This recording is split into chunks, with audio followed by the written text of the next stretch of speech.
और वहीं खबर अब उत्तर प्रदेश की मैनपुरी से है, जहां पत्रकारों से वार्ता करते हुए बोली डिम्पल यादव। उन्होंने कहा, चुनाव में महिलाओं के मंगलसूत्र को लेकर प्रधानमंत्री द्वारा दिए जा रहे बयान पर उन्होंने अपनी प्रतिक्रिया जाहिर की। उन्होंने कहा, मैं समझती हूँ यह देश के लिए दुर्भाग्यपूर्ण है। कोई सबसे बड़ी पार्टी के जब सबसे वरिष्ठ नेता कह रहे हैं, वो भी केवल वोटों के लिए कह रहे हैं, क्योंकि अगर आप आकलन करेंगे तो पिछले 10 सालों में जो वादे किए गए हैं ये सरकार पूरी नहीं कर पाई है।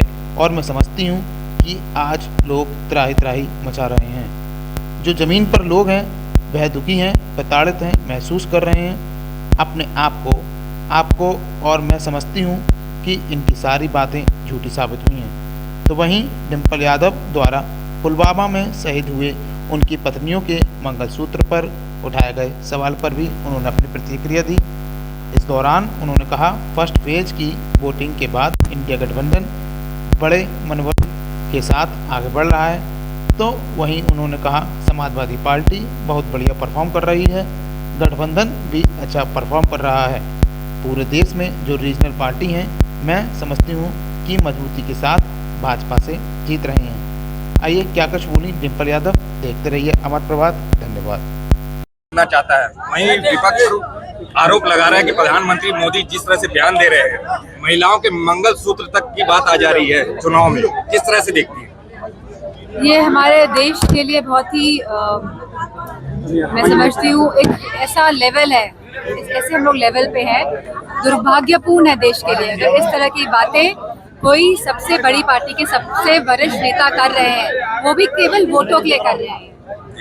क्योंकि अगर हम आकलन करेंगे तो पिछले 10 सालों में जो वादे करे हैं इस सरकार पूरी नहीं कर पाई है, और वो समझती है कि आज लोग त्राही मचा रहे हैं। जो जमीनी में जो लोग हैं वो दुखी हैं, प्रताड़ित महसूस कर रहे हैं अपने आप को, और मैं समझती हूँ इनकी सारी बातें झूठी साबित हुई है। आपने एक बड़ा सवाल खड़ा किया था, पुलवामा में जो शहीद हुए थे उनकी माताओं के मंगलसूत्र की बात कही थी, उसका जवाब अभी तक सरकार दे नहीं पाई है।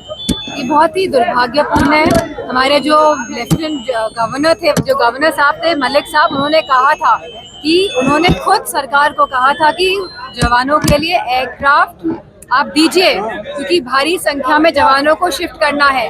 कभी भी इतिहास में आज़ादी के बाद ऐसा नहीं हुआ है कि इतने सारे जवानों को एक साथ शिफ्ट करा जाए एक स्थान से दूसरे स्थान पे। तो लगातार मांग करी गई थी, लेकिन यह सरकार ने इस मांग को नहीं मानते हुए सभी जवानों को बाय रोड भेजा, और वो भी भारी संख्या में। कभी भी इतनी सारी प्लटून जो है, जो आपकी जो फोर्सेस है, इतनी सारी एक साथ मूव नहीं करती हैं, टुकड़ियों में मूव करना होता है क्योंकि संवेदनशील इलाका है वो। लेकिन इस सरकार ने किसी बात का संज्ञान ना लेते हुए इस घटना का जो अंजाम हुआ है, हमें कभी नहीं भूलना चाहिए कि टाइमिंग क्या थी इस घटना की, कभी नहीं भूलना चाहिए।